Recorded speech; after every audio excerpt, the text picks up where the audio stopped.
কয় স্বামী স্ত্রীর মধ্যে বড় মোহাব্বত, বড় ভালোবাসা। হঠাৎ করে স্বামী অসুস্থ হইয়া প্যারালাইসিসের রোগী হয়ে গেছে, এখন বিছনার মধ্যে পড়া। এই লোক আমাদের দেশে আছে দুই একটা, আছে।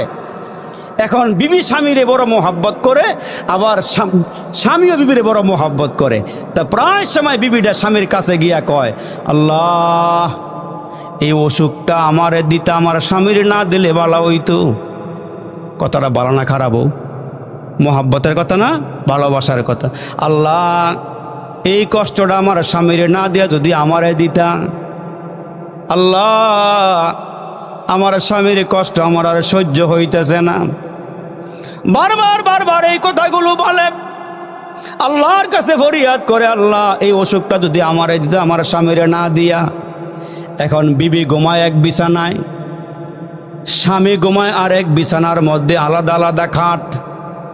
দুইজন একসঙ্গে ঘুমায় না, যেহেতু অসুস্থ মানুষ। বিবি তার বাচ্চাগুলো লইয়া একসঙ্গে ঘুমায়। প্রায় সময় আল্লাহকে ডাক দেখ, আল্লাহ আমারে লইয়া যাও গা, আমার হায়াতরা আমার স্বামীরে দিয়া লাও, আমার হায়াতরা আমার স্বামীরে দিয়া আমার স্বামীর হায়াতকে লম্বা করে দাও, আমারে লইয়া যাও গা। প্রায় সময় এই কথাগুলি কয়।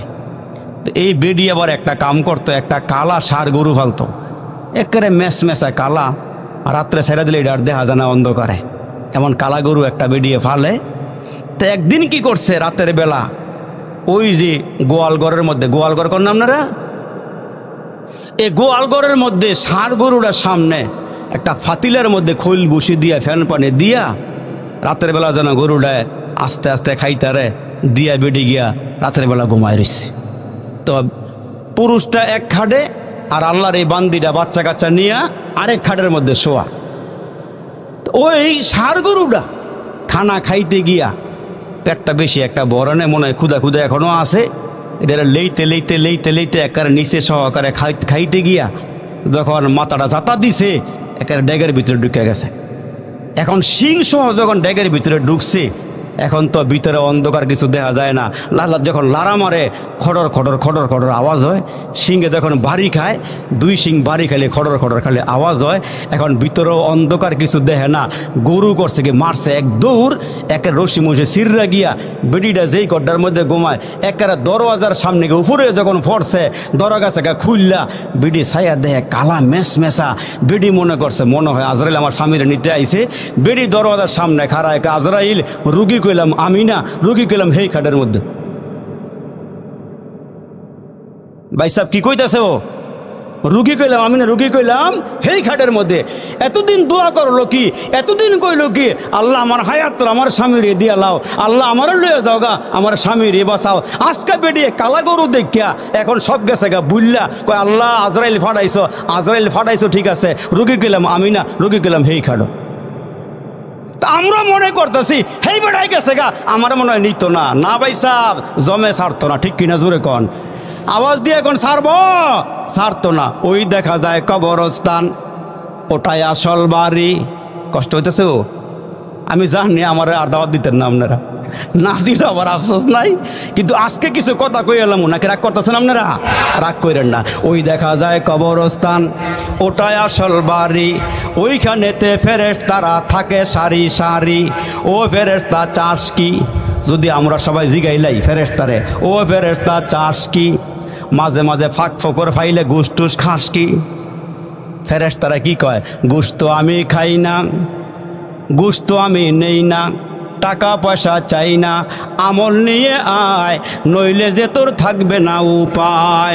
800 একা যাবে একা সঙ্গে নিবা কি, 800 একা যাবে একা সঙ্গে নিবা কি, সঙ্গে নিবা দুটো নাম আল্লাহ আর নবী। চিনল যারা কিনল তারা, চিনে নাই যারা কিনে নাই তারা, চিনল যারা কিনল তারা, চিনে নাই যারা কিনে নাই তারা। রসুল চিনবে যারা, আল্লাহ পাবে তারা, আল্লাহ পাবে যারা, পরকালের জান্নাত পাবে তারা। মুসলমান ভাইরা রে আমার, হযরত ঈসা আলাইহিস সালাম ডাক দিয়ে বলে, তুমি নূহ আলাইহিস সালামের সন্তান শাম আলাইহিস সালাম, তোমার মাথার চুল অর্ধেকটা সাদা অর্ধেকটা কালা কেন? তোমাদের আমলে তো মাথার চুল দাড়ি সাদা হয় নাই, দাড়িও সাদা হয় নাই, চুলও সাদা হয় নাই, তোমার অর্ধেক মাথার চুল সাদা অর্ধেক কালো, কারণটা কি? হযরতে শাম আলাইহিস সালাম ডাক দিয়ে কই, ঈসা পয়গম্বর গো, আমার মাথার চুল সবগুলোই কালো ছিল, একটা আওয়াজ যখন পাইছি হাসরের ময়দানে ওইটা মাওলার সামনে হিসাব দেওয়া লাগবে, ওই ভয়ের কারণে আমার অর্ধেকটা মাথার চুল সাদা হইয়া গেছে।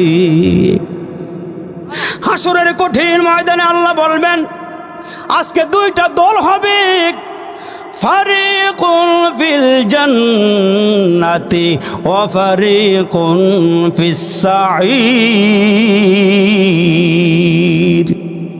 হাসরের ময়দানে দল হবে দুইটা, একটা আওয়ামী লীগ আর একটা বিএনপি।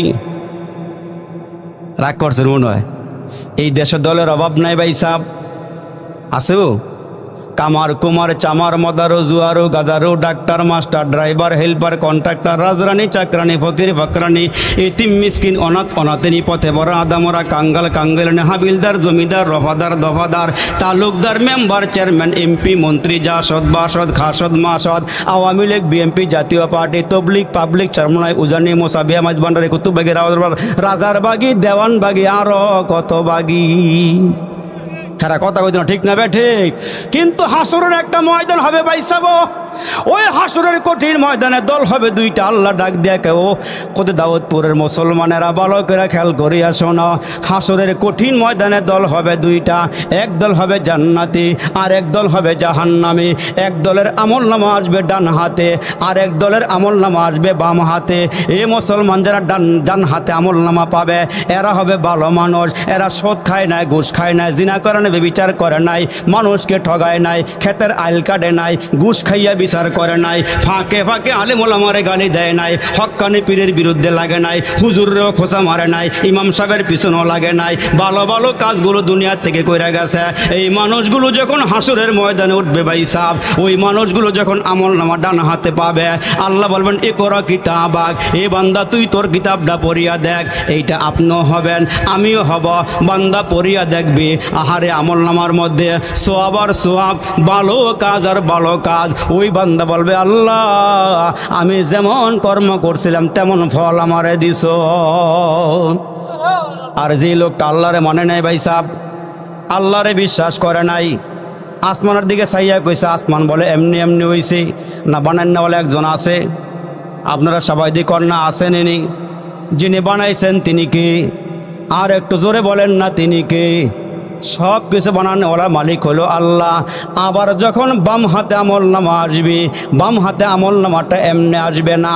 এ মুসলমান ভাই সাহেবেরা, ও এই হাতটাকে ভাঙ্গা মুসলমান পেটের ভিতর দিয়ে বুকের ভিতর দিয়ে ঢুকাইয়া পিঠ দিয়ে বাইর করে আমলনামা দেওয়া হবে।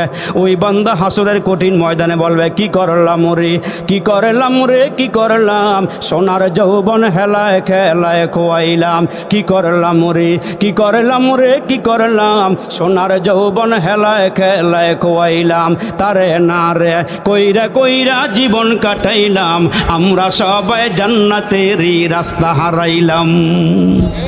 ঠিক কিনা জোরে বলেন?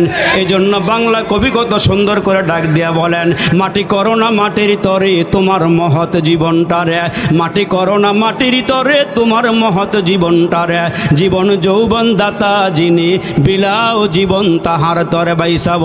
আমার আল্লাহ ডাক দিয়া বলেন এখন দুনিয়ার জমিনটা পরীক্ষার হল, পরীক্ষার হল, কিন্তু বিচার এই দুনিয়াতে হবে না, বিচার হবে আরেকটা জগৎ আছে, ওই জগতে বিচার হবে। এখন তুমি সুদ খাইলো আমি আল্লাহ কিছু বলবো না, ঘুষ খাইলো কিছু বলবো না, মানুষকে ঠগাইলো কিছু বলবো না, ইয়াবা খাইলো কিছু বলবো না, আব্বা আম্মারে পিটাইলো কিছু কমু না, আলেম ওলামারে গাইলাইলো কিছু কমু না। কিন্তু আমার একটা ধরা আছে ভাই সাহেব, ওই ধরাটা বড় শক্ত। ইন্না বাতশা রাব্বিকা লাশাদীদ, আমার ধরা বড় শক্ত। হাসরের ময়দানে মানুষগুলো আফসোস করবার বলবো আল্লাহ এইটার মধ্যে দিয়ে কোনো কিছুই বাদ দেওয়া নাই, লা ইউগাদিরু সগীরাতাও ওয়ালা কাবীরা, ছোট বড় সব গুনাহ তো আল্লাহ বাদ দেওয়া নাই, সব দিয়ে আমলনামার মধ্যে জমা আছে। ওই যে বরিশাল বাড়ি এক বেডার, কষ্ট হইতেছে, কোন দেশে বাড়ি? বরিশাল থেকে হঠাৎ করে মুসলমান রওনা দিছে, বাতিজায় তাকে গুলশান আভিজাত্য এলাকায়। চিন্তা করতেছে বাতিজার বাসার থেকে একটু বেড়াইয়া আইগা, গ্রাম আর ভালো লাগে না। এখন সদরঘাটে নাইমা গুলশানের গাড়িতে উইটা আগেও কয়েকবার বেড়াইয়া গেছি। এখন বাতিজার দরওয়াজার সামনে বিকালবেলা গিয়া নামছে, নাইমা গিয়া দেখে বিরাট বড় একটা তালা। বাতিজার মোবাইল নাম্বারও নাই, ঠিকানাও জানা নাই। এই বেচারা রাতের বেলা জার্নি করিয়া লঞ্চে উইটা যখন সদরঘাটে সকালবেলা নামছে, সারাদিন পার করিয়া বাতিজার ঘরের দরওয়াজার সামনে গিয়া দাঁড়াইয়া গিয়া দেখে বড় একটা তালা, ভিতরে কেউ নাই, আটকাইয়া কই জানি চলে গেল। এই বেচারার পকেটের দিকে তাকাইয়া দেখে যেই টাকা আছে এই টাকায় দুপুরের খানাও হইতো না। বৃদ্ধ মানুষ, পেটে বড় ক্ষুধা, ক্ষুধা লইয়া খালি ঘুরাঘুরি করতেছি। করতে করতে করতে করতে এক হোটেলের সামনে গিয়া দাঁড়াইছে। হোটেলের ম্যানেজার নজর দিছে, ও মুসলমান মেসির নজর দিয়া খালি ডাকতেছে, আসেন আসেন, ভালো ভালো খানা আছে, কই মাছের ভাজা আছে, চিংড়ি মাছের বুনা আছে, ইলিশ মাছের ভাজা আছে, কবুতরের গোশত আছে, চড়ুই পাখির গোশত আছে। কিও ঠিক নিও? ডাইকা ডাইকা খালি কয় ভিতরে আসেন। চাচা ডাক দিয়া কয়, কি রে পকেটে টাকা নাই, মানুষ এত আদর করতেছে কেন? ম্যানেজারেও ডাকে, মেসিয়ারেও ডাকে, বালা বালা খানা আছে, গরুর গোশতের বুনা আছে, সব কিছু আছে, ডাকে কেন? এখন দরওয়াজার সামনে গিয়া দাঁড়াইছে, গেটের সামনে দাঁড়াইছে, কয় চাচা আসেন, খানা রেডি আছে। চাচায় আল্লাহর নাম রে ভিতরে ঢুকা গিয়া মুসলমান হাত ধুইছে হ্যান্ড ওয়াশ দিয়া, ধুইয়া যখন সামনে আসছে, মেসিয়ার ডাক দিয়া কয়, চাচা এই লন টিস্যু পেপারটা হাত মোছেন, বসেন টেবিলে। সুন্দর করে টেবিলটা মুইসা দিয়া খানার প্লেটটা সামনে দিয়া কয়, চাচা কি খাইবেন? কয় যা যা আছে, কালকা রাত্রে খানা খাইছি, আজকে সন্ধ্যা হয়ে গেছে, পেটে কোনো খানা নাই, বড় ক্ষুধা, কি খাওয়াবি? বাতিজা তাড়াতাড়ি করে খানা লইয়া দিছে ভর্তা বাড়তি দেওয়ার পরে এক প্লেট খাইছে। এইবার খানা আনা শুরু হয়েছে, চিংড়ি মাছের বুনা, ইলিশ মাছের ভাজা, কই মাছের বুনা। আনতে আনতে দেরি হয় না, সাবার কইরা ফালায়। পরে আনলো গিয়া গোশত খাওয়া শেষ। সর্বশেষ ডাক দেখে, চাচা আর কি খাইবেন? কই আর কি আসি? কই আগেরটা মজা আসিল, আর এক প্লেট গরুর গোশত আন, দেশি মুরগির রান লইয়া। এখন চেহারা শুরুতের দিকে মেসিয়ার তাকাইয়া কয়, এই বেটায় যেই খানা শুরু করছে, খাইতে খাইতে হোটেলটা খাইয়া বলাই বটে আসেনি, যেমনে খাওয়া শুরু করছে বেটা টেটু আসেনি। এখন তো ভালো করে খাওয়ার যখন লাস্টের দিকে আইছে, সাবান ডাক বয়ে দিয়ে কয়, চাচা হাত ধোন, টিস্যু নেন, তাওয়াইল্লা নেন।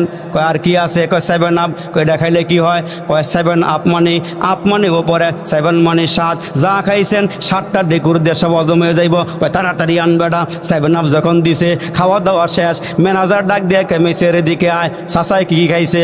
কয় খাইতে খাইতে কিয়ামত করে লাইছে। সোতাই দিওয়ানার ধরে না, বর্তার তালিকাও বড়, মাছের তালিকাও বড়, গোশতের তালিকাও বড়, খাইতে খাইতে কিয়ামত। কয় চাচা নেন সোতাটা। কয় বাতি জামালি হাজাল কিতাব, এইটা আবার কি এর সোতা দিলাম? এইটা আবার কি দিলাম বাতিজা? কয় চাচা হোটেলে খাইলে বিল দেওয়া লাগে। চাচা ডাক দিয়া কয়, তোমরা আমারে আদর করে ভিতরে ঢুকাইলা, খানা খাওয়াইলা, আবার কিসের বিল যাও? আমার বাতিজারে পাই নাই, টাকাও সাথে নাই।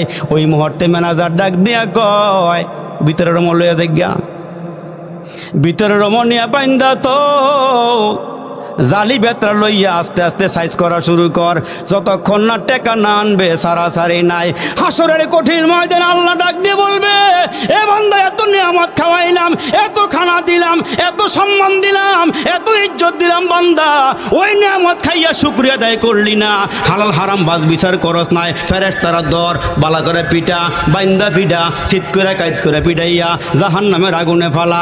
ওই দিন বান্দা বলবে, কি করলাম রে, কি করলাম রে, কি করলাম, সোনার যৌবন হেলায় খেলায় গোয়াইলাম। অথচ আল্লাহ এখন কিছুই কয় না, আল্লাহ দরেও না, খালি ছাড় দে। কয় যেমন মন এমন করো, আমার দরাদরি নাই। কিন্তু আল্লাহর একটা দরা আছে, শেষ মুহূর্তে ধরলে ফানি চুবাইয়া মাইরা লায়, শেষ মুহূর্তে ধরলে নাকের ভিতর দিয়ে মশা ঢুকাইয়া দেয়, শেষ মুহূর্তে ধরলে আমেরিকার বুশের মতো সুপার পাওয়ারে জুতার বাড়ি দিয়ে সেরের থেকে নিচে নামায় দেয়। ঠিক কিনা জোরে কন? এখন তো আল্লাহ কিছু কইতেছে না, কিন্তু আল্লাহ একটা সময় ধরবো ভাই সাহেব, ধরাটা আছে একবারে কঠিন ধরা। এই জন্য ধরার আগে আগে হুঁশিয়ার হয়ে যান, ধরার আগে আগে সাবধান হয়ে যান, যেন আমরা ওইখানে গিয়ে ধরা না খাই। তার কারণ আপনার আমার নবী আপনার আমার জন্য যেই কান্দাটা কানছে, যেই পেরেশানি হয়েছে, নিজে পেটটা ভরে কোনোদিন বালা খানা খায় নাই। আরামের বিছানার মধ্যে ঘুমায় নাই। কেন? জিবরাইল আমিন একদিন আইসা বইলা গেছে আপনার উম্মতেরা জাহান্নামের আগুনে জ্বলবে। ওই টেনশনে, ওই চিন্তায় নবীজি ভালো করে কোনোদিন খাইয়াও দেখে নাই, কোনোদিন ঘুমায়ও দেখে নাই। তো আম্মা জানের ঘরে, আয়েশার ঘরে মাঝে মাঝে রসুল যখন আসতেন, সিরিয়ালে যখন আসতেন, আম্মা জানা আয়েশা কয় আমি যত রাত্রি আমার চোখ খুলছে ছায়া দিয়ে আমার নবী আসমানের দিকে ছায়া রইছে। সুবহানাল্লাহ, জোরে কন মিয়ারা। আমার নবীকে জিজ্ঞেস করি, ওগো নবীজি এত পেরেশান কেন? চোখের কোনায় পানি জমা কেন? কেন আপনি কাঁদেন? আমার নবী ডাক দিয়ে কয়, আয়েশা রে, আমার উম্মতের টেনশন আমি রসুল ঘুমাইতে পারি না। এজন্য আপনার আমার পয়গম্বর যেদিন মৌতের বিছানায় পড়ে গেছে রে বন্ধু, মৌতের বিছানায় যখন পড়ে গেল, রসুল জ্বরে আক্রান্ত হয়ে গেল, বিছানা থেকে উঠতে পারে না। নবীজি যাওয়ার টাইম হয়ে গেছে, মালিকের দরবারে যাওয়ার সময় হয়ে গেছে। মুসলমান জিব্রাইল ফেরেশতা নবীজির কাছে আসছে। মালাকুল মউত ফেরেশতা সামনে দাঁড়ায়া দাঁড়ায়া সালাম দিচ্ছে, ঘরে ঢুকতে চাইতেছে। আমার নবী ডাক দিয়া কয়, ফাতিমা রে, ঘরের সামনে দাঁড়াইয়া, দরওয়াজার সামনে দাঁড়াইয়া কে সালাম দেয়? মাগো গিয়ে একটু দেখো কে সালাম দেয়। ফাতেমা ডাক দিয়া কয়, বাবা দরওয়াজা খুলিয়া তাকায়া দেখলাম এই লোকটা মক্কা মদিনার কোন মানুষের সাথে সম্পর্ক নাই, পাও হইল জমিনে, মাথা হইল 7 আসমানের ওপরে। এমন মোটা দেহ আমার নজরে কোনোদিন পরে নাই। কয় পরিচয় নাও। কয় পরিচয় নিছে, ওনার নাম নাকি মালাকুল মউত। মালাকুল মউতকে ঘরের ভিতরে আসতে দাও। মালাকুল মউত নবীজির সামনে দাঁড়াইলে পরে আমার নবী ডাক দিয়ে কয়, কি জন্য আসছ? মালাকুল মউত ডাক দিয়া কয়, নবী গো, আমার আল্লাহ আমারে পাঠাইছে আপনারে নেওয়ার জন্যে। ওগো নবীজি, আগে কত পয়গম্বরের রূহ কবজ করেছি, কোনো অনুমতি নেই নাই, কিন্তু আমার আল্লাহ আমারে পাঠাইছে গো নবীজি। আপনি নাকি আমার আল্লাহর বড় প্রিয় পয়গম্বর, প্রিয় দোস্ত, আপনি একটু অনুমতি দিলে আপনার রূহটা বের করে নিতাম। আমার নবী ডাক দেয় কয়, মালাকুল মউত রে, আমি জানি যেতে হবে, আজ নয় কাল যেতেই হবে, তবে যাওয়ার আগে আমি জিবরাইলের সঙ্গে শেষ মুহূর্তে একটু পরামর্শ করে নেই, আমার উম্মতের ব্যাপারে আমার আল্লাহর ফয়সালা কি। এ মুসলমান বন্ধুরা রে, জিবরাইল আমিন নবীজির সামনে চলে আসলে মনোযোগ আকর্ষণ করছি। আরে কয়েকটা কথা বলবো রে বন্ধু। এই আমার বাবাজিরা রে, মালাকুল মউত আমার নবীর শিওরে দাঁড়ানো, জিবরাইল ফেরেশতা চলে আসছে। জিবরাইল কেমন নবী ডাক দেয় কয়, জিবরাইল, মালাকুল মউত আমার নেওয়ার জন্য আসছে, আমার মালিক নাকি পাঠাইছে।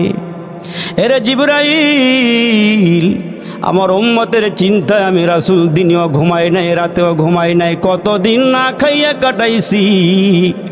আমার সামনে দিয়া যদি আমার উম্মতগুলোকে জাহান্নামের আগুনে জ্বালায়, বাবা যেমন সন্তানকে সামনে দিয়া কেউ আঘাত দিলে নিয়ে গেলে, বাবা যেমন মা যেমন সইতে পারে না, আমার সোনার গায়ের ঘটনা বলছি রে বন্ধু। সন্তানকে যখন পুলিশে ধরছে নিয়ে যাওয়ার জন্যে, মা পুলিশের পায়ে ধইরা ডাক দেখে, বাবা আমারে নিয়ে যাও, আমার পোলারে নিও না। যখন কথা শোনা নাই রে বন্ধু, বারবার বারবার রিকোয়েস্ট করতেছে, আমার সন্তানরা রেখে যান। পুলিশ যখন সন্তানটারে টান দিয়া গাড়িতে উঠাইছে, মহিলা একটা চিৎকার দিয়ে বেহুশ হইয়া জমিন থেকে, দুনিয়া থেকে বিদায় হয়ে চলে গেছে। সন্তান রে বা মা কেমন মায়া করে, কেমন মোহাব্বত করে। আমার আল্লাহ ডাক দিয়া কয়, নবীজি গো, আপনি নিজের জন্য কোনোদিন তো আমারে কোনো কিছুই বললেন না, শুধুমাত্র কেবলমাত্র উম্মত নিয়ে আপনি টেনশন চিন্তা করেন। এ জিবরাইল, তাড়াতাড়ি করে মাবুদের দরবারে চলে যাও। আমার মাবুদ আমার উম্মত নিয়ে কি ফিকির করে আমি একটু জানতে চাই। জিবরাইল আমার আল্লাহর দরবারে চলে গেলে আমার মাবুদ মাওলা ডাক দিয়া কয়, জিবরাইল রে, আসার সময় হয়ে গেছে, আমার বন্ধু আমার নিকটে চলে আসবে। আমার বন্ধুকে বলো কোনো যেন চিন্তা না করে, আমার বন্ধুরে একটা সংবাদ জানাইয়া দাও, আমি আমার বন্ধুরে যেমন ভালোবাসি, বন্ধুর উম্মতরে আমি আল্লাহ তেমন ভালোবাসি। আমি আমার বন্ধুরে যেমন ভালোবাসি, বন্ধুর উম্মতরে আমি আল্লাহ তেমন ভালোবাসি।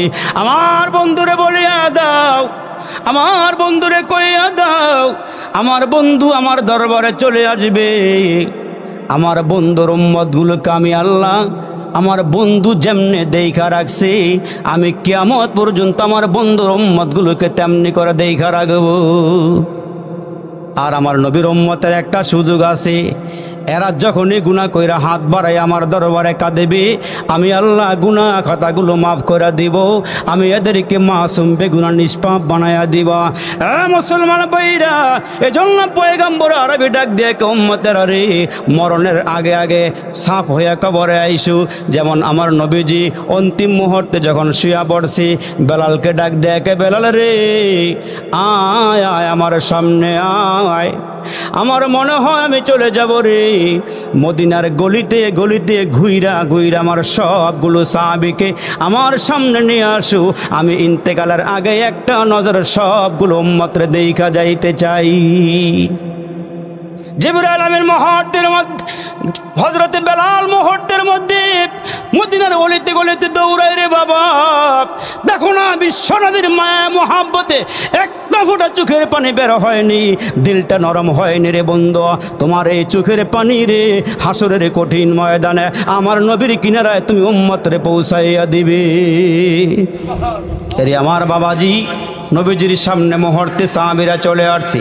আমার নবী ডাক দিয়ে কে উম্মতেরা রে, এরে আমার সাহাবীরা রে, তোমরা যেহেতু আল্লাহর ঘর মসজিদে আসছো, 2 রাকাত নামাজ আদায় করো, তারপরে আমার সামনে আইসা বসো। আমার নবীজির সামনে সাহাবীরা আসছে, নামাজ সমাপ্ত করে নবীজির সামনে আইসা বসলে আমার নবী ডাক দিয়ে কয়, সাহাবীরা রে আমার কিছু কথা শোনো। তোমাদের মধ্যে আমি কিছু জিনিস রেখে গেলাম। আমি মেসওয়াক করাকে মোহাব্বত করি, মেসওয়াক করাকে পছন্দ করি। তোমরাও গাছের ডালা দিয়ে মেসওয়াক কইর। এই আমার উম্মতেরা ভালো করে শোনো, কাজের লোকের সঙ্গে তোমরা খারাপ আচরণ করিও না, বিবির সঙ্গে খারাপ আচরণ করিও না।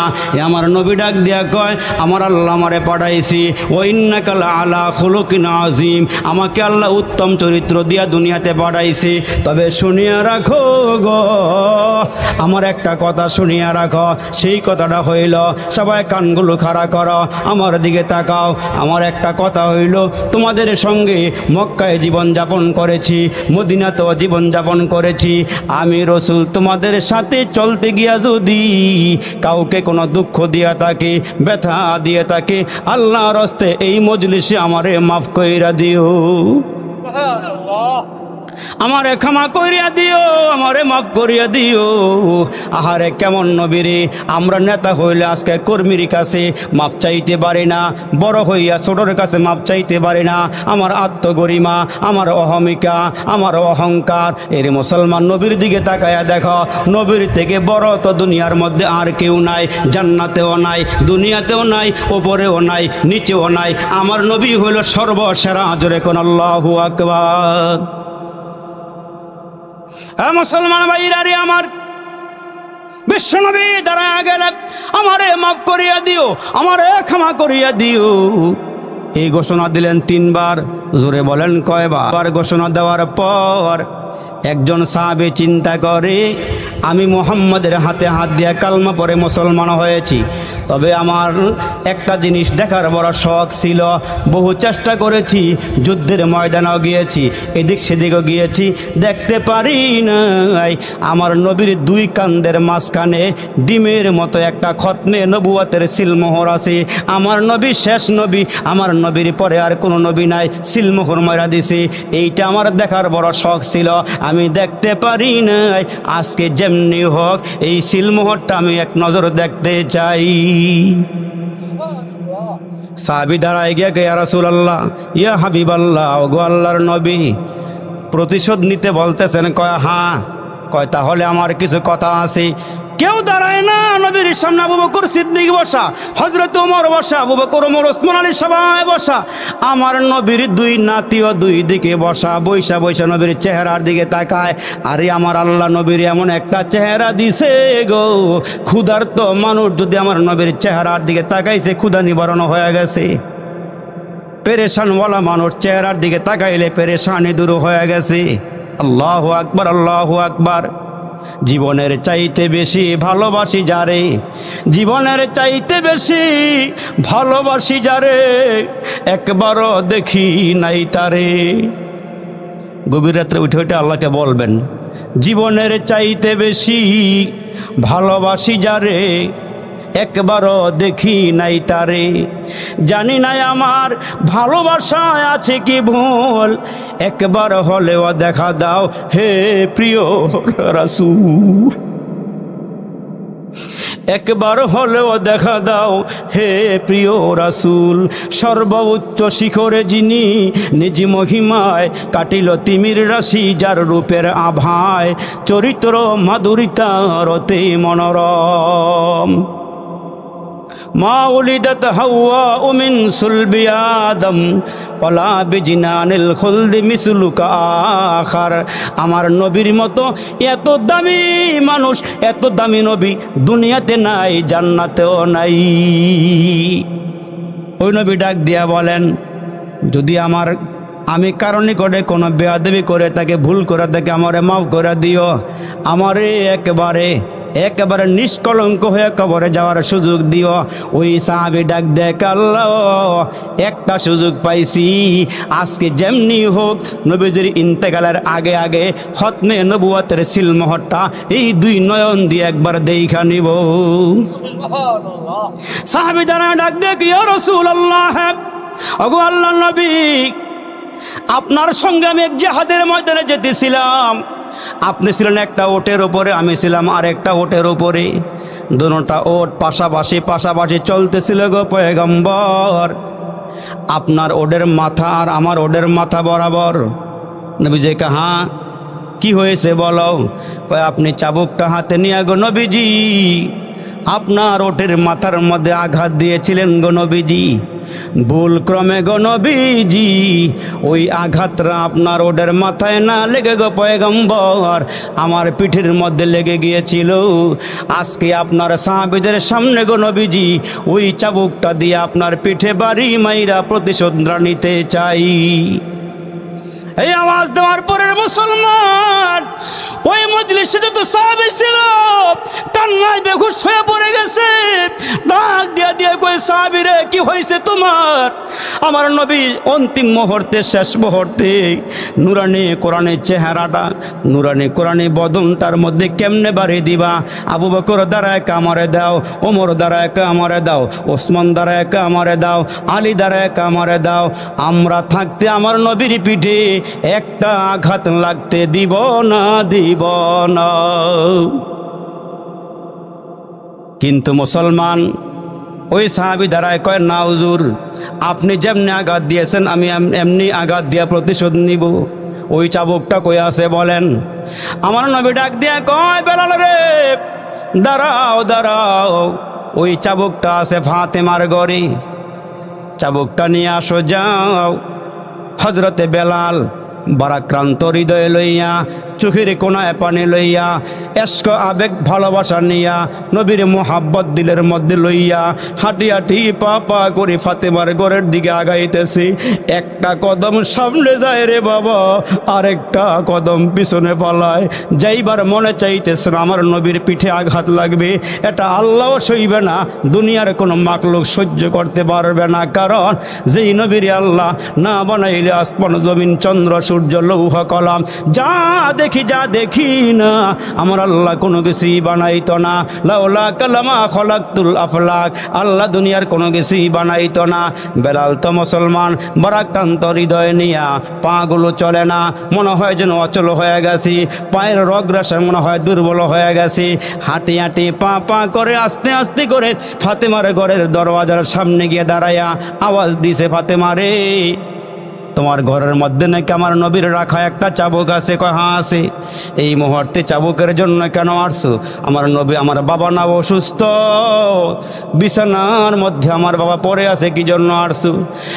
ফাতেমা, আমার নবীজি এখন মসজিদে বসা, নবীজির সামনে সাহাবীরাও বসা। ঘটনা হইল এই রূপ। ফাতেমা ভিতর থেকে ডাক দেয়া কয়, বেলাল রে, ওই মজলিসে আমার দুইটা সন্তান হাসান হোসাইন নাই রে? এ বেলাল, এটা কেমন সাহাবী রে? আমার বাবার শেষ মুহূর্তে পিঠে আঘাত দিয়া প্রতিশোধ নেবে, এটা কেমন সাহাবীরে? তুমি গিয়া বলবা আমার দুইটা সন্তান হাসান হোসাইন যেন বাবার সামনে দাঁড়ায়া যায়, যতগুলো বাড়ি দেওয়া দরকার হাসান হোসাইন যেন পিঠের মধ্যে নেয়, আমার বাবার গায়ে যেন একটা আঘাত না করা হয়। এর নবীর উম্মতের দল হযরতে বেলাল রাদিয়াল্লাহু তাআলা আনহু চাবুকটাই আমার পয়গম্বরের হাত মুবারকের মধ্যে দিলেন। ইয়া রাসূলুল্লাহ, ইয়া হাবিবাল্লাহ, নেন, এই নেন, চাবুকটা এনে দিয়েছি। রসুল চাবুকটা হাতে নিয়ে ডাক দিয়ে কয়, সাহাবী রে আয়, চাবুকটা হাতে নিয়ে আমারে পিঠে আমারে মার। হযরতে হাসান হুসাইন কাঁদিয়ার কয়, এ আল্লাহর নবীর সাহাবী, আমরা দুই ভাই থাকতে রে আমার নবীর গায়ে একটা আঘাত লাগতে দিব না, প্রয়োজন হলে আমরা জাল কুরবান করে দিব, আমার নবীর গায়ে একটা আঘাত লাগতে দিব না।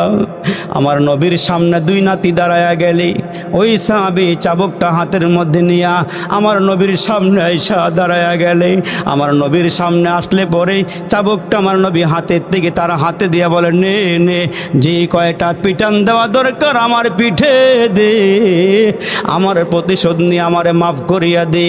ওই সাহাবী কয়, হুজুর, ইয়া রাসূলুল্লাহ, আপনি যখন আমার পিঠে আঘাত দিয়েছিলেন গো নবীজি, আমার পিঠের মধ্যে কোনো জামা কাপড় ছিল না, আমার পিঠটা খালি ছিল, উদম ছিল গো নবী। এই মুহূর্তে আপনাকে যদি আমি প্রতিশোধ নিতে চাই, পিঠের পাঞ্জাবিটা সরাইয়া দেন, কাপড়টা সরাইয়া পিঠটা খালি করে দেন। পয়গম্বর আরবি পিঠের কাপড়টা সরাইয়া দিলে ওই সাহাবী পিছন দিক দিয়া গিয়া গো দুইটা হাত বাড়াইয়া দিয়া আমার নবীকে জড়াইয়া দইরা আমার নবীর খতমে নবুয়তের সিল মোহরের মধ্যে দুইটা ঠোঁট দিয়া চুমাইতে শুরু করে দিছে।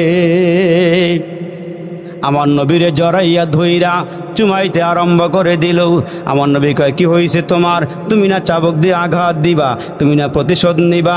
ওই সাহাবী ডাক দিয়ে বলে, আয়ে চশমায়ে রহমত মে আবি আংতা ওয়া উম্মি, আয়ে চশমায়ে রহমত মে আবি আংতা ওয়া উম্মি, দুনিয়া पे तेरा लुत्फ सदा आम रहेगा, तकबीर में कलमा में नमाजों में यज़ा में, तकबीर में कलमा में नमाजों में यज़ा में, है नाम इलाही से मिला नाम मोहम्मद, फरमाते हैं आदम के मुझे खुल्द तोरी में, लिखा हुआ तौबा पे मिला नाम मोहम्मद।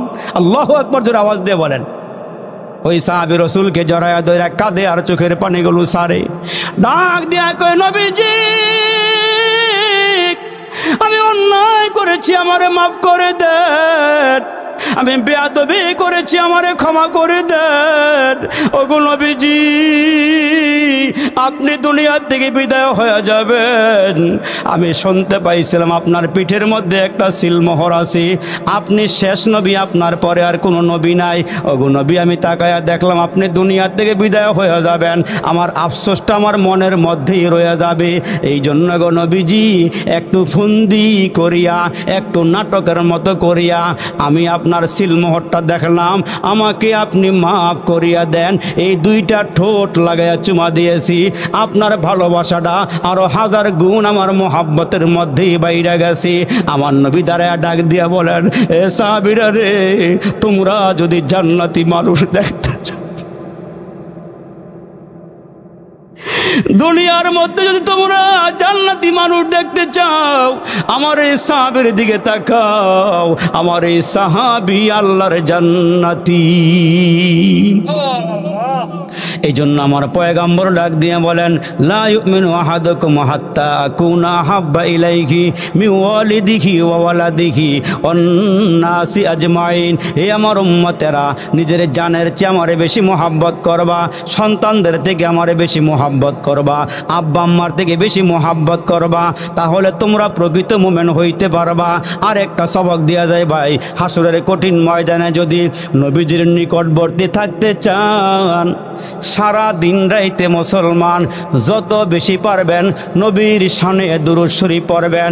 বড় দুরূদ পড়তে পারেন না, ছোট্ট ছোট্ট দুরূদ আছে, সাল্লাল্লাহু আলাইহি ওয়াসাল্লাম, সাল্লাল্লাহু আলাইহি ওয়াসাল্লাম। এখানে দুরূদ আছে, সালামও আছে। জপবেন বৈশা বৈশা, নবীরে ভালোবাসবেন, হৃদয় দিয়ে ভালোবাসবেন আর বলবেন, আল্লাহ নবীজি পাই নাই, আল্লাহ নবীরে দেখি নাই, কিন্তু নবীরে মোহাব্বত করি, নবীজিরে ভালোবাসি। আহারে মোহাব্বত কারে কয়? নবীজি ডাক দিয়া কয়, সাহাবীরা রে, আল্লাহর কোরআনের পতাকা উড্ডীন করতে হবে, কালিমার পতাকা উড্ডীন করতে হবে, আগামীকালকে আমার সঙ্গে তোমাদেরকে যাইতে হবে। সাহাবীরা ডাক দিয়া কয়, নবীজি কোথায় যাব? কয় জিহাদের ময়দানে যাব। সাহাবীরা নাম লেখাইতেছি, এমন টাইমে পর্দার আড়াল থেকে একজন মহিলা দুধের বাচ্চা নিয়া আড়ালে দাঁড়াইয়া ডাক দিয়া কয়, ইয়া রাসূলুল্লাহ, আমি আসছি আপনার সঙ্গে একটু কথা বলতে চাই। কয় কি কথা বলবা? বনগো কি কথা বলতে চাও? কয় নবীজি কয়েকদিন আগে যে জেহাদ হইল, ওই জেহাদে আমার স্বামী মারা গেছি, আমার বড় সন্তানও মারা গেছি, আমার ভাইও মারা গেছি। এখন যে আপনার কাছে কাউরে দিব ওই ধরনের কোনো লোক নাই। আপনি আওয়াজ দিয়েছেন জেহাদের ময়দানে যাবেন, ওগো নবীজি আমি কি দিব? আপনার দেওয়ার মতন কোনো কিছু নাই। আমার এই 2.5 মাসের শিশু বাচ্চাটা আপনি আপনার সঙ্গে করে জেহাদের ময়দানে নিয়ে যান। নবীজি ডাক দেখে, বোন রে, 2.5 মাসের বাচ্চা দিয়া কি হবে? এইটা দিয়ে আমি কি করব?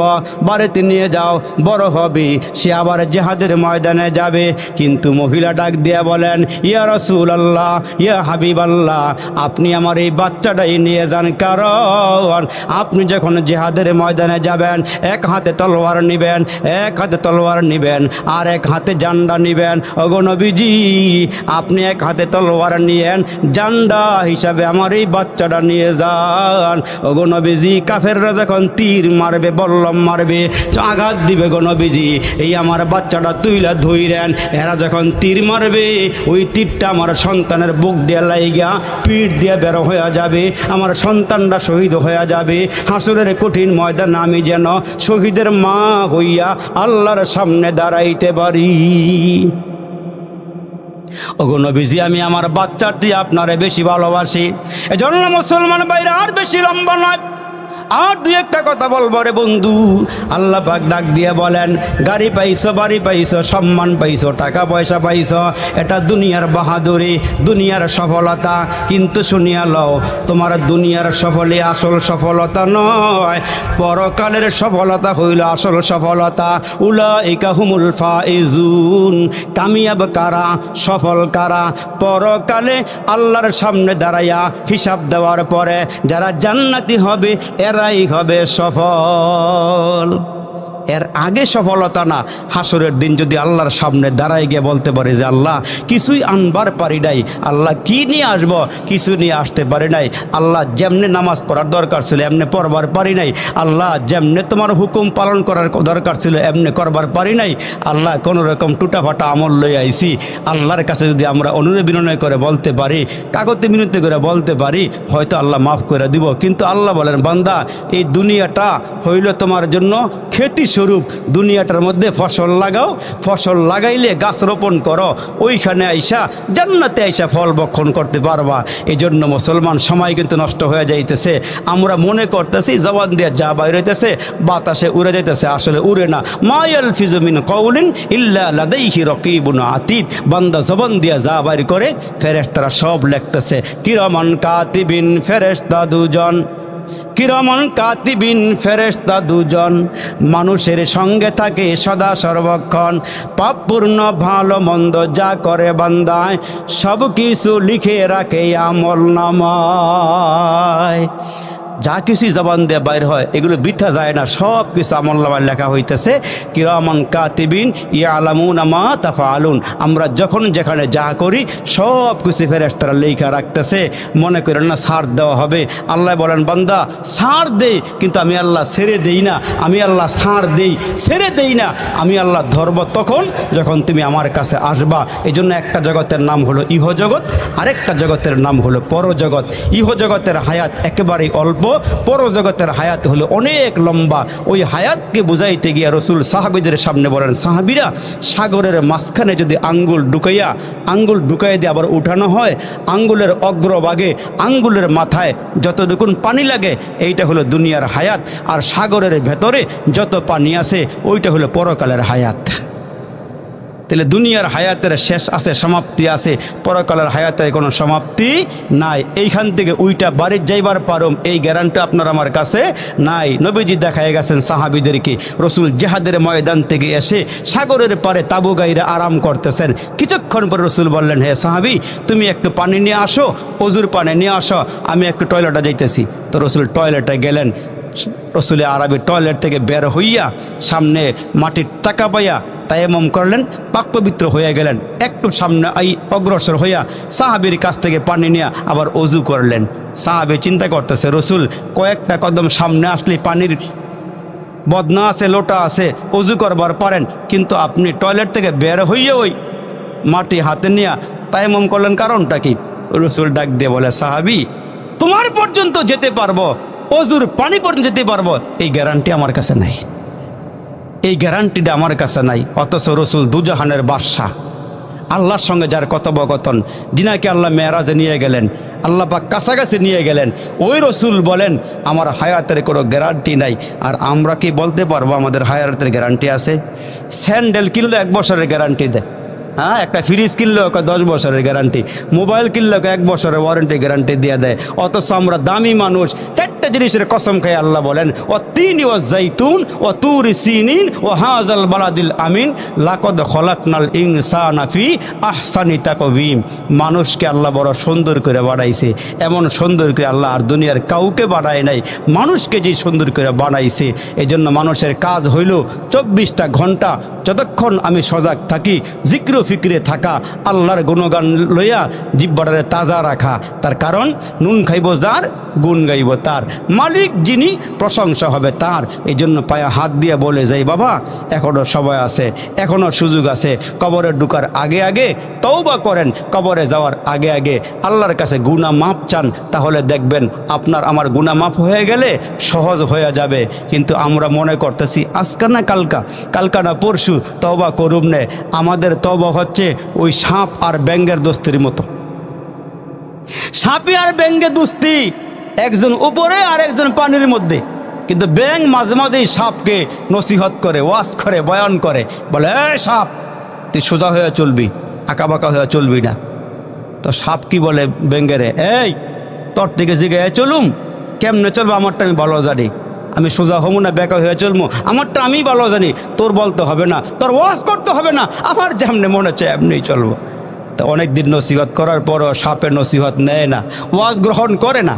তো হঠাৎ করে একদিন এই ব্যাঙটা পানির থেকে উইঠা যখন কিনারায় উঠছে, টানে উঠছে, উঠটা দেয় সাপ সোজা হয়ে শুয়ে রয়েছে, সোজা।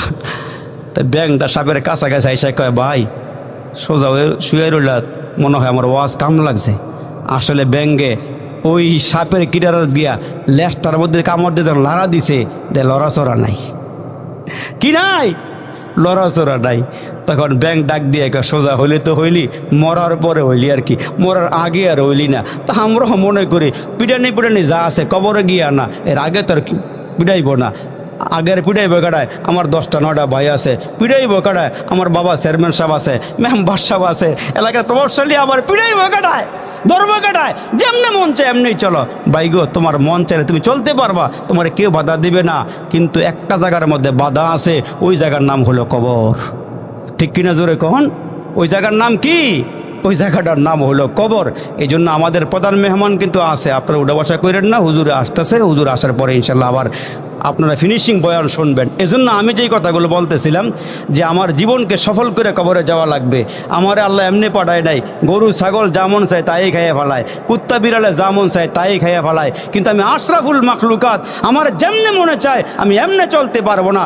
আমাকে চলার জন্য আল্লাহ পাক রাস্তা দিয়েছে, আমাকে 30 পারা কোরআন দিয়েছে, আমাকে বলেছে ওই কোরআনকে ফলো করে চলো আর আমার নবীর আদর্শকে ফলো করে চলো।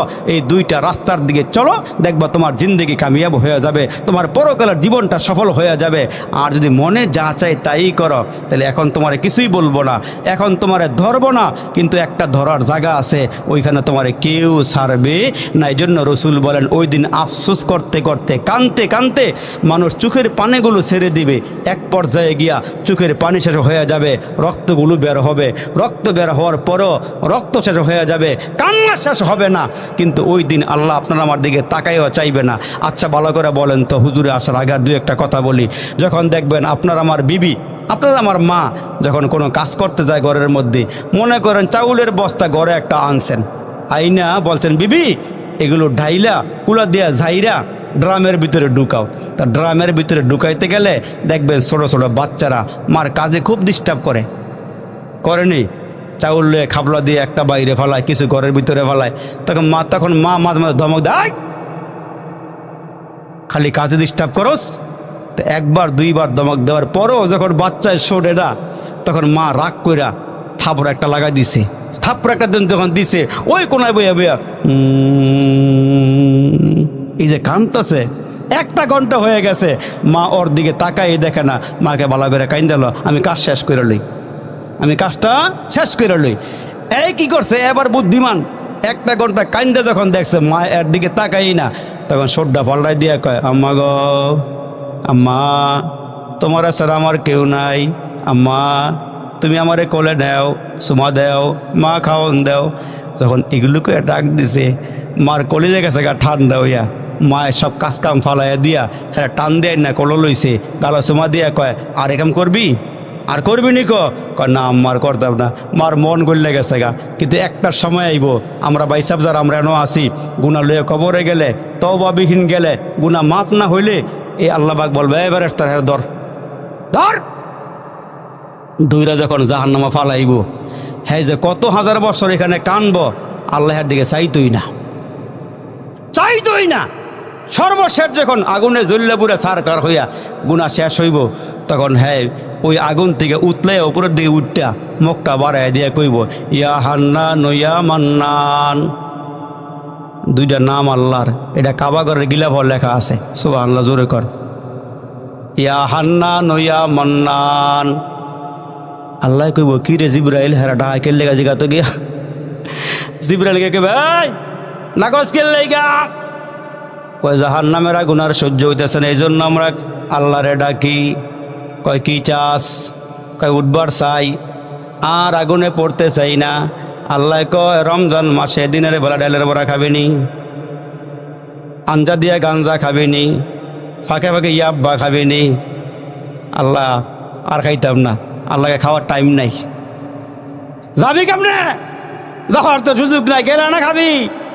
এখন আল্লাহ বলবো এই আমার একটা ঘোষণা ছিল, সর্বশেষ যে লোকটাকে জাহান্নামের আগুন থেকে বাইর করব, যদি এটা আমার নবীর উম্মত হয়ে থাকে, সরিষা দানা পরিমাণ ঈমান থাকে, আমার ওয়াদা ছিল 10টা দুনিয়ার সমান তার একটা জান্নাতের মালিক বানাই দেব।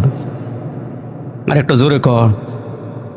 এই হাদিস শরীফের মধ্যে আসছে সর্বশেষ যে লোকটা জাহান্নাম থেকে বাইরিব, বাড়িয়ে কেব আল্লাহ জান্নাত জায়গা টাকা আসেনি, সব মনে গেছে গা, কই গিয়ে দেখ, কয় আল্লাহ জান্নাতে কোনো জায়গা টাকা তো দেখি না, শেষ হয়ে গেছে গা। আল্লাহ কয় তোরটা ঠিকই আছে, তোরটা এখনও যায় নাই, বান্দা গিয়ে দেখবো জান্নাতের ভিতরে এত সুন্দর, গাড়টি লইতে লইতে বইরা লাইছে, আল্লাহ আর বাকি নাই। এখন বলবো আল্লাহ কি লইলাম, কি রাখলাম, কি আর বাকি আছে? তখন আল্লাহ কইব বান্দা কি লইছস, কি বাকি আছে? তুই তো আর বড় আলেম হস নাই, তুই তো আর বোখারি শরীফ পড়স নাই, বড় বড় কিতাবা পড়স নাই, তোর গ্রামের কোনো হুজুর রে তুই চিনস এমন হুজুর আছে? কয় আল্লাহ আছে। আল্লাহ মাহমুদ সাহেব হুজুর আছে, নুরুল্লাহ হুজুর আছে, ওনার আব্বাই আছে, আর আশেপাশে বড় বড় হুজুর যারা সবার চিনি না, আব্দুল আজিজ ভাই আছে, এলাকার যারা আছে, একজনের নাম কইব যে আল্লাহ ওনার লাগে বইয়া চাটা খাইছিলাম, ওনারা একটু চিনি। কয় তাইলে এই কাগজটা লইয়া ওনার কাছেই যা। ওনার কাছে যাওয়ার পরে দিয়া ভাই হুজুর এক লগে বই না চা খাইছি, চলাফেরা করছি, দেন তোমার সোতাটার মধ্যে কি লইছে আর কি বাহিয়ে আছে, ছায়া দেখবো আর যা মনছে তাই লইছে, গরুর গোস্ত বাদ দেন ও। লইতে লইতে বেহুশ হয়ে গেছে গা। কয় আর কি বাকি আছে হুজুর? কয় মিয়া তুমি জান্নাতে যার লেগে আইছো হ্যারে তো লও নাই। সুবহানাল্লাহ। কোন তুমি জান্নাতে যার জন্য আসছো, সবচেয়ে বেশি বান্দা যেটা পাইয়া খুশিব সেটা আল্লাহ পাকের দেখা। সুবহানাল্লাহ জোরে বলে। তখন এক নম্বরে আল্লাহরে তুমি লও নাই। আল্লাহরে লই নাই? কয় না। কয় এই এক নম্বরটা বাকি আছে। আল্লাহরে পাইলে তুমি সব পাইয়া যাইবা, আল্লাহরে না পাইলে তোমার এই জান্নাতের নিয়ামত দিয়ে কী হইব? আল্লাহরে পাইলে বান্দা সব নিয়ামতের কথা ভুলে যাইব গা। এই জন্য আমাদের বড় পীর আব্দুল কাদের জিলানী রহমতুল্লাহ বলতো, জান্নাত দো জোকসে ইয়া রব ক্যা করু, আরজু হয় মাই তুঝে দেখা করু। আল্লাহ জান্নাত জাহান্নাম দরকার নাই, যদি আমার জাহান্নামও ফালাও আর তুমি ওইখানে থাকলে আমার লেগে আমার জাহান্নামই বালা।